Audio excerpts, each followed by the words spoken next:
Yo, it's Jake, And it's Mello. and welcome to another episode of the Jake and Mello Show. In today's episode, we are going to be covering the top 10 first basemen. Let's get right into it. But before we get into that, make sure to subscribe here on YouTube. Make sure to hit that follow button. Make sure to follow us on all our socials. Socials are going to be plugged right down here. So make sure you follow us on Instagram, on TikTok. Make sure to subscribe here on YouTube. But without further ado, let's get into our top 10 rankings for first baseman going into the 2026 season. All right, before we get into our top 10, here is a list of our honorable mentions. These are basically going to be players that aren't on either of our top 10 lists. I know in the last video I said that there's a possibility that one of them might be on our list. So going forward, these are going to be players that are not on either of our lists, but that we can see making the jump into the top 10 as soon as next season. All right, starting off the top 10 at number 10, I have Vinny Pasquantino of the Kansas City Royals. In 2025, Vinny Pasquantino batted .264. He also had a .323 on-base percentage and a .798 OPS with a 2.4 WAR. But the stat that sticks out the most is that he drove in 113 runs. So Vinny Pasquantino was one of the best run producers in the MLB this year. And with that being said, I really couldn't keep him off my list for that sole reason that he had 113 RBIs. It's kind of hard to keep someone off a top 10 list if they're cracking over 100 RBIs. Obviously, the on-base percentage is a little bit on the lower side, so you'd want to see that a little bit higher. And the WAR is just about average, but he also hit 32 home runs. And what was a very, very good offensive productive season for Vinny Pasquantino, I think his defense could get a little bit better. But overall, it was hard for me to keep a guy with 113 RBIs off of my top 10 list for first baseman. At my number 10, I have Wilson Contreras of the restart. Sorry. At my number 10, I have Wilson Contreras of the Boston Red Sox, newly acquired Boston Red Sox. And the reason why I have him so high is I know the numbers don't really stand out, 2.5 WAR, 20 home runs, 80 RBIs. But the reason why I have him so high is because I believe next season, with protection in the lineup with the Boston Red Sox lineup, last year he played with St. Louis, didn't have a lot of protection in that lineup. The offense wasn't there, but he is one of the best defenders at first base. Moving to first base, he got better there. So I do believe going forward and with his potential in that lineup that he can have a better offensive season. And then his defense just, one of the better defenders at the position. I had to put him in my top 10.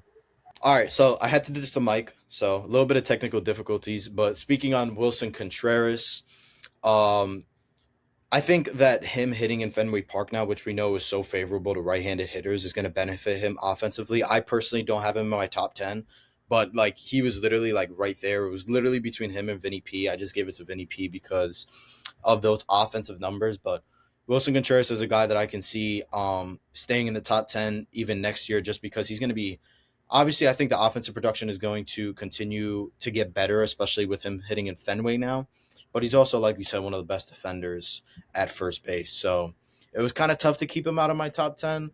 But I'm glad that you put him in the top 10 because he's definitely deserving of being in that list. All right, so kicking off at number 9 for me is going to be Josh Naylor of the Seattle Mariners. And Josh Naylor had a very, very good 2025 campaign, kind of broke out in some areas that we didn't expect him to break out in, specifically the stolen bases with 30 stolen bases, but along with that, a .295 average, which was obviously one of the best in the league. I think the batting title winner this year was Trey Turner at a .303 average. Josh Naylor hit .295. 20 home runs, opposite leagues, by the way, but you get the idea. But 20 home runs, a 3.1 WAR, so an above-average WAR for Josh Naylor. 92 RBIs as well with an .816 OPS. .353 on base. I mean, a very solid year from Josh Naylor.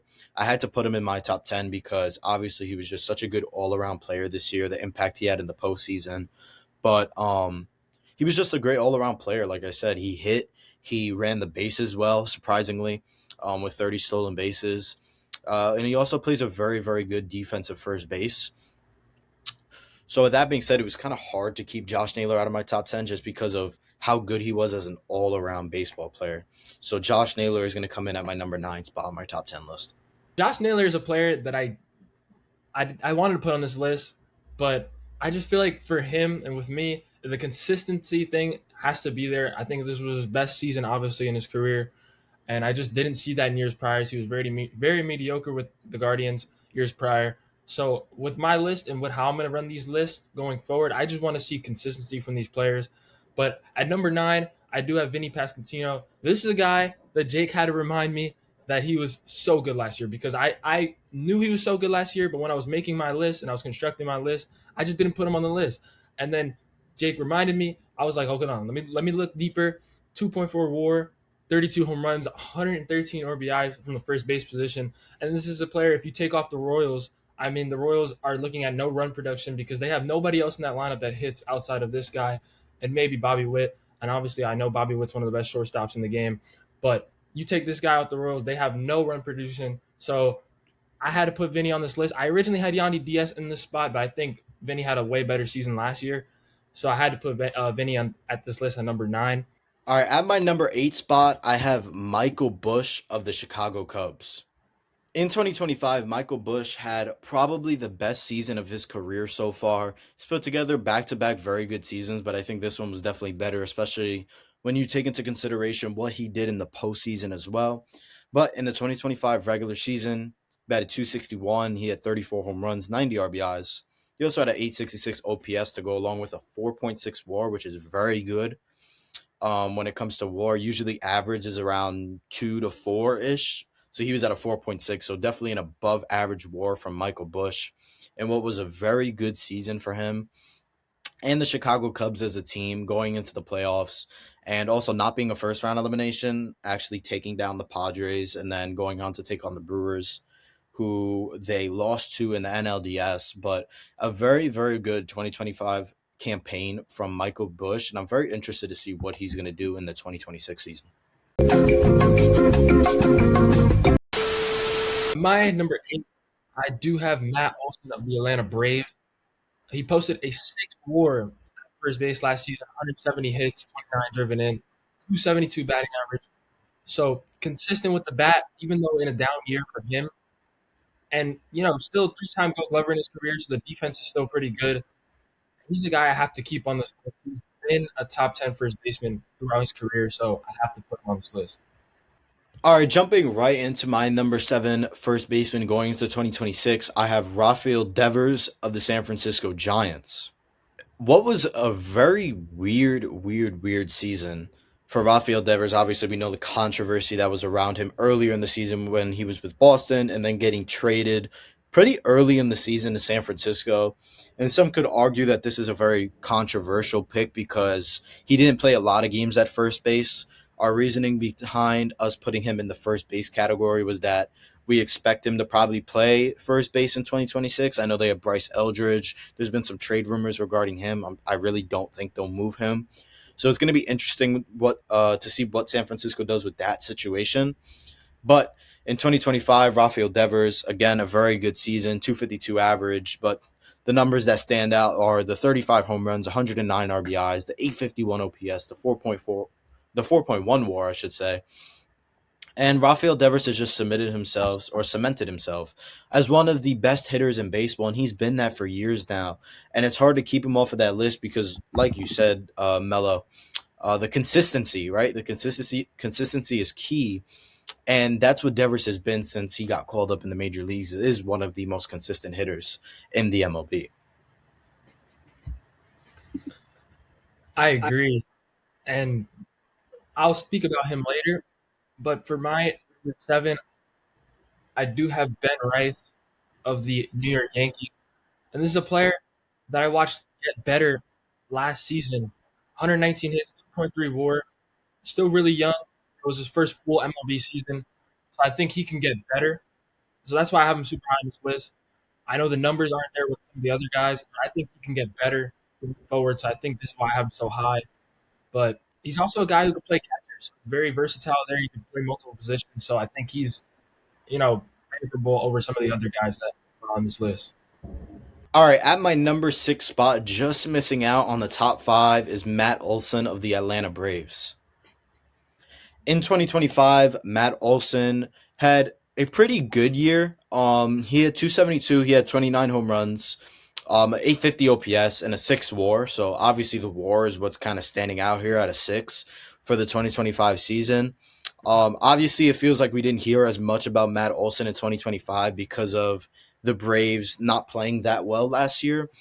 But this is a guy who, again, has been consistently one of the best first basemen in the MLB, both offensively and defensively. Of course, known for being one of, if not the best defensive first baseman in the league, but also one of the best hitting first basemen in the league as well.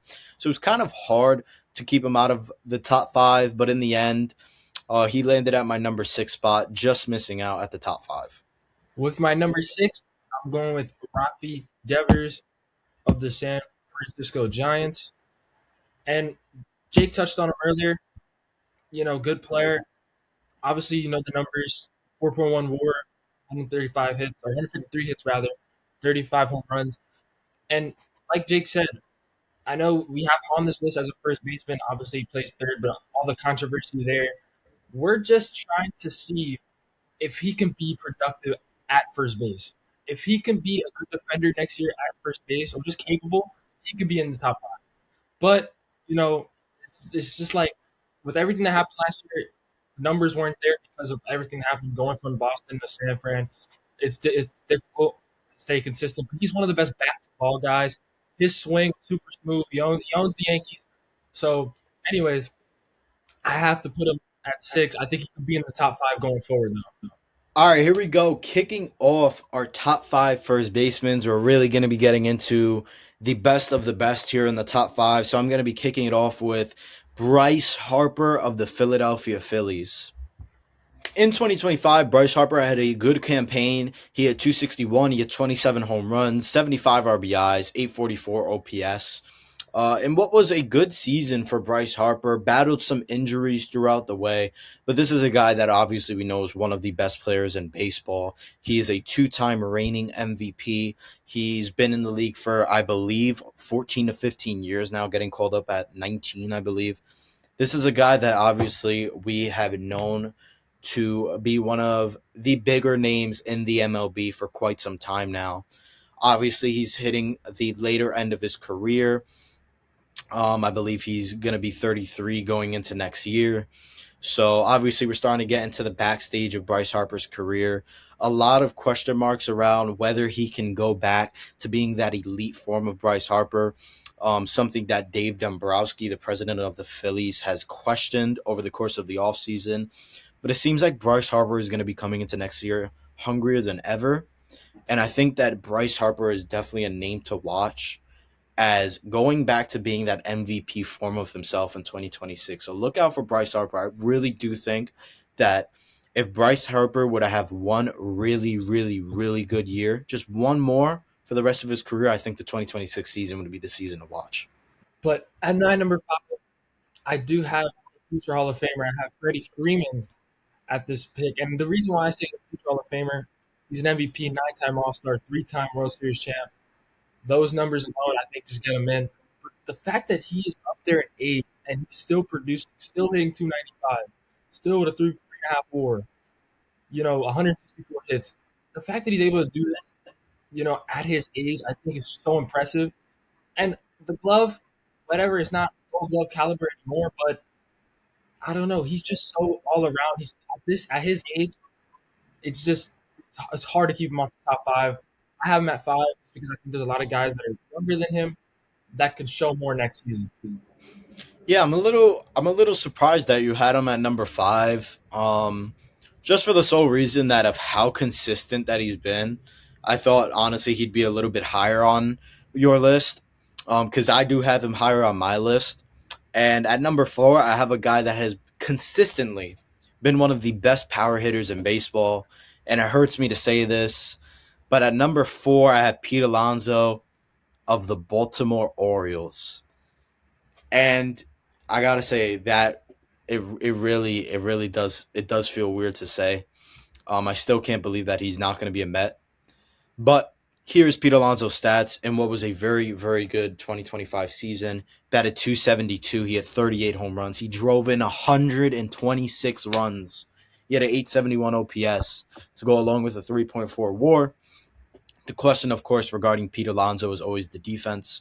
No question, he is one of the best scoopers in Major League Baseball amongst first basemen. But in terms of moving to his left, moving to his right, obviously, there's been some talk that he might have the yips because he does struggle to throw the ball to first base.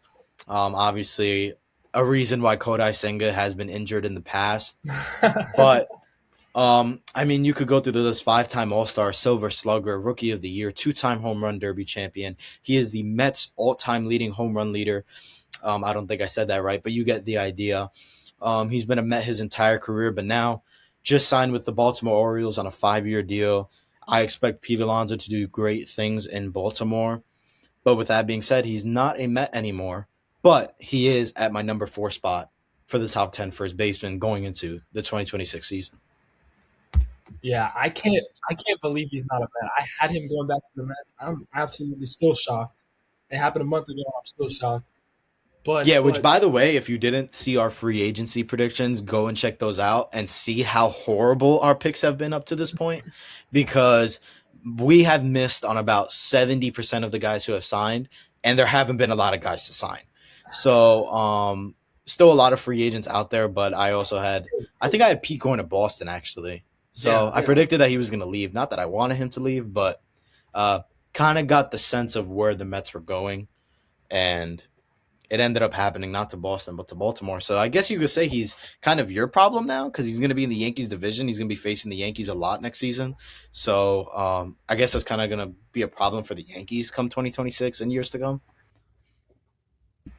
yeah. I think my predictions. At least I got a couple right. That's the only thing I'm happy about. I got a couple of them right. So Yeah, I don't know. Who in their right mind thought I would predict Jorge Polanco to the Mets, but hey, to each its own. The Mets got Marcus Semien and Jorge Polanco. I say we go out and get Ketel Marte and Jazz Chisholm, and we just have all second basemen. How about that? But enough of the Mets rant because if I rant about the Mets, this video will be about yeah, 45 minutes long, and that is the last thing we want. So that's a whole nother video. I want to know who do you have in your number 4 spot? Okay, at number 4, I do have Bryce Harper. You talked about him earlier. And I think you hit it on the nail. I think what's best for him coming forward is going to be next season. If the Phillies are going to be good next year, it's going to be around this guy having one of the best offensive seasons. Schwarber's going to be consistent. Turner's there. So I think if he has a good year next year, the Phillies are going to be good. But for his numbers last year, they're obviously not the best. But I still think he'll be top 5 going into next season. And I think he can maintain that if he has one of his best years. But this is a guy I'm super high on. So I have him at number 4. Yeah, it kind of feels like for the Phillies, this 2026 season might be their last big hoorah. Obviously, they re-signed Schwarber for 5 years, so he's going to be there. So is Harper, but it feels like with the core that they have, this is going to be their last big push. They signed Adolis Garcia as well, so it looks like Castellanos might be on the way out already. But it feels like if it's not going to be 2026 for the Phillies, then it's never going to be. It's never going to be for the Phillies. So I think they're going to go all in next year. And like I said, I think Bryce Harper is going to have a very, very good campaign. But to get into my top 3, just briefly going to speak about a guy that you've already spoken about. At number 3, I have Freddie Freeman of the Los Angeles Dodgers. In what was a very good season for Freddie Freeman once again on the offensive side, on the defensive side. Alex already talked about Freddie Freeman's stats, so I'm not going to get too in depth. But Freddie Freeman was one of the best first basemen again in baseball in 2025. I think he's going to continue to be that in 2026. But I'm looking forward to seeing what Freddie Freeman brings to the table in 2026. This is a Dodgers team that is coming off of back-to-back World Series championships. It's going to be interesting to see if they can complete the three-peat. But if the Dodgers are going to three-peat, all I'll say is that if they want to three-peat, Freddie Freeman is going to have to continue to be the Freddie Freeman that we know. 100%. I agree. But for number 3, my top 3, I do have Nick Kurtz of the Sacramento A's. And I like the way this kind of worked out because I get to talk about him before you. I know you have him higher than I do. But I just want to say this kid has an insane trajectory. His first year, posted a 5.4, 36 home runs, 290 batting average. It's insane, right? So I think if he can continue this, we're looking at a Hall of Famer right here. And I don't want to be wrong, but we're It's looking very at, early. yeah, it's very. His first year was so amazing. So I just have to put him top three. I know he could be the best first baseman in baseball if he continues what he did last year, but I have him at three.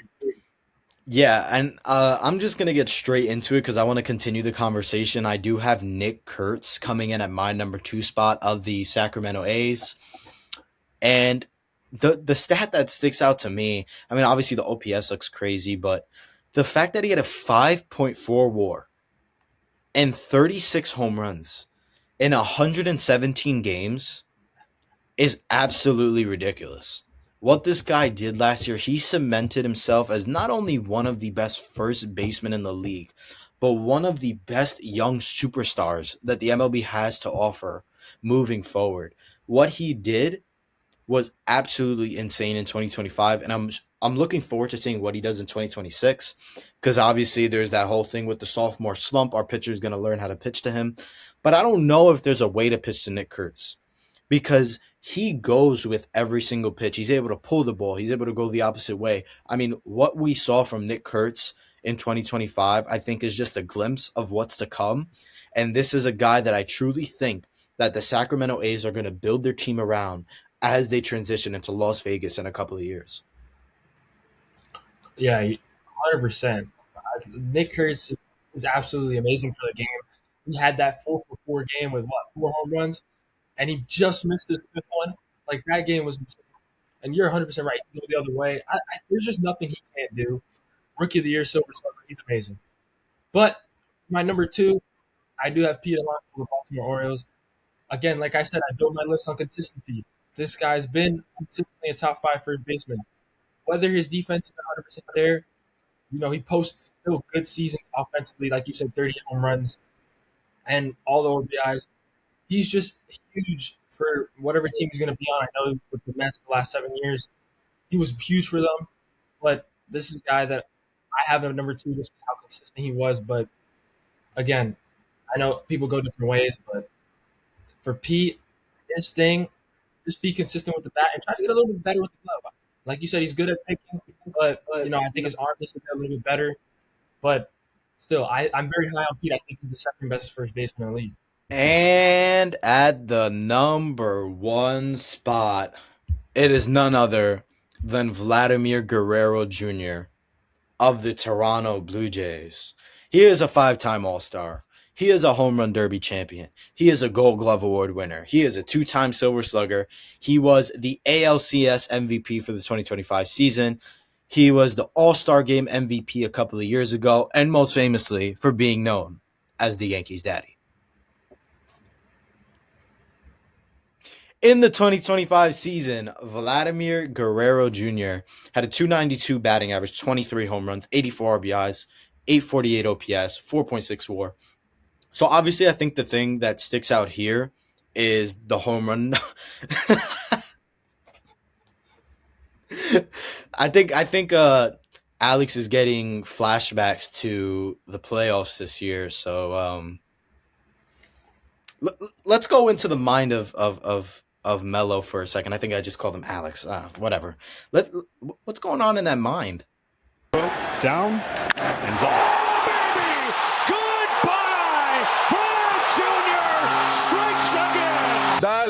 Dale, the Yankee lose. The Yankee lose. Let's go, baby. Let's go. Oh, okay. Yeah, I figured that was what was going through your mind. Well, anyways, like I said, Vladimir Guerrero Jr. is the best first baseman in baseball. There's no debate about it. They were so close to getting the job done. Obviously, taking the Yankees out of the equation for a second, what a season it was for the Blue Jays. And just being literally, 2 outs shy of winning the World Series.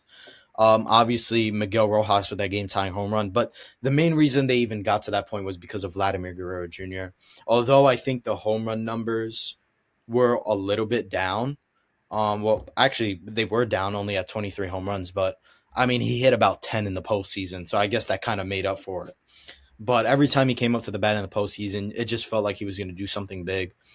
And what a season it was for Vladimir Guerrero Jr. And he's only 26 years old. The sky is the limit for this guy. And the sky's the limit for the Toronto Blue Jays, who are building an absolute juggernaut in the American League.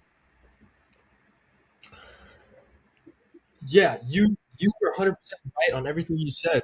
And he is also my number one because I think he is the best first baseman in baseball. The homer numbers were down, but I think he had 40 plus doubles. He was insane. Okay, homer's numbers were down, but he's a pure hitter last year, and you saw that he came in clutch for them.